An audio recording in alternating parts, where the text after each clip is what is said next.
আগামী দিন বিরোধী বলতে কেউ থাকবে না, কারণ সিপিএমরা যে শোষণ করছে আমাদের জনগণদেরকে।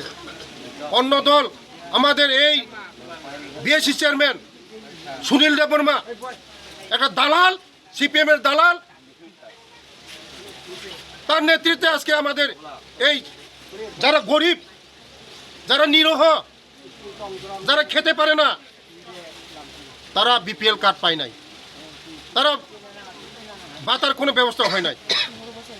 যারা সিপিএমের দালাল করে, এই সিপিএমের দালাল সুনীল দেববর্মা আজকে এই আমার বিধানসভার মধ্যে, এই মঙ্গিয়াকামী ব্লকের মধ্যে সিপিএমের দালালি করছে। আগামী দিন এই দালালি আমরা বন্ধ করব, এই দালালি করতে দেব না আমরা, কারণ যারা গরিব মানুষ তাদের আমরা চাই সুবিধা পাক, বেনিফিশিয়ারি সুবিধা পাক। আগামী দিন আমরা এটা রুখে দাঁড়াবো, সিপিএমের দালালিকে আমরা রুখে দাঁড়াবো। আগামী দিন আমরা এটা প্রটেস্ট করব। সুনীল দেববর্মা যেভাবে এই সিপিএমের দালালি করছে, আগামী দিন এটাকে আমরা করতে দেব না।